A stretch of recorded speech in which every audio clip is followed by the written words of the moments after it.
Europe is home to a range of political systems, from parliamentary democracies to constitutional monarchies. In this video, we'll explore Europe's political landscape and the institutions that govern the continent. With 27 member states, the European Union, or EU, is Europe's largest political entity. So the EU was established in 1993 by an agreement called the Maastricht Treaty, which promotes economic and political cooperation amongst European countries.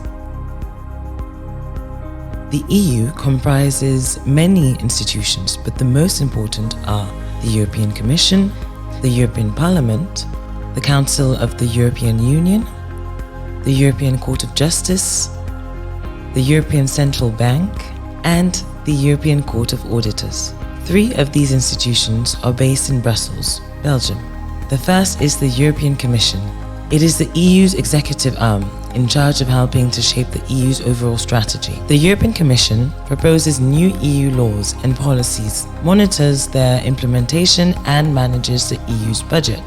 The European Commission also plays an important role in supporting international development and delivering aid. The second institution in Brussels is the European Parliament. Voters in all EU member states elect members of the European Parliament. The Parliament is the only EU institution subject to direct elections, and its members represent the public's interests when considering whether a proposal should become an EU law. The Parliament actually is a co-legislator and works with the Council of the European Union, the third Brussels-based EU institution, on amending and adopting legislative proposals and approving the EU's budget. So, the European Commission submits proposed laws to both the Council of the European Union, also known as just the Council, and the European Parliament to consider. But the Council has an additional responsibility to set out and implement EU foreign and security policy and ensure that these policies are consistent and effective. Outside Brussels is the European Court of Justice. It is based in Luxembourg and ensures that the EU law is interpreted and applied the same way in every EU country. The court also ensures that every EU country and the EU institutions themselves abide by EU law. The court settles legal disputes between national governments and EU institutions. Individuals, companies, or organizations can also turn to the court if they believe an EU institution is acting illegally. The European Central Bank, or ECB, is located in Frankfurt, Germany. The bank is responsible for conducting monetary policy for the euro currency area, which is the world's second largest economy. The ECB and the central bank of each EU country make up the euro system, the central banking system of the euro area. The ECB's main objective is to maintain price stability and safeguard the value of the euro currency. Lastly, the European Court of Auditors, or ECA, is also located in Luxembourg. It was established to audit the EU's finances, its revenue and spending. The ECA also plays an important role in developing and implementing international auditing and financial standards. The European Commission, the European Parliament, and the Council of the European Union, the 3 Brussels-based institutions, all use the ECA's audits to manage the EU budget and, if necessary, revise it. That is the EU.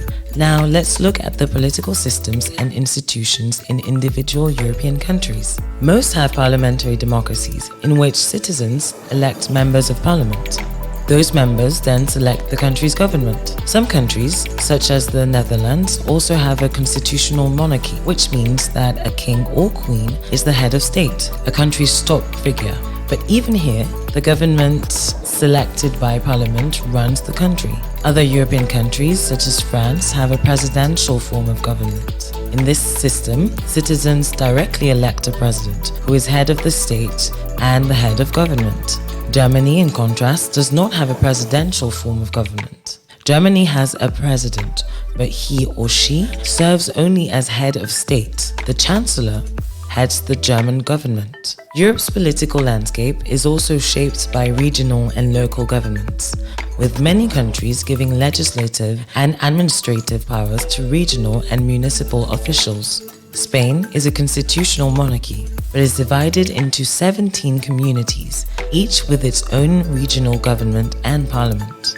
Europe has a long history of political and social movements. These include socialism, communism, and fascism, and all have had profound impacts on European politics and society. Many European countries adopted socialist or social democratic policies after World War II. These policies allow for public ownership of property and national resources or government regulation of business and industry. In recent years, Europe has seen the rise of far-right and populist movements. The followers of these movements may prioritize the interests of their own country over those of the EU as a whole, because they may believe that certain policies benefit non-citizens more than citizens.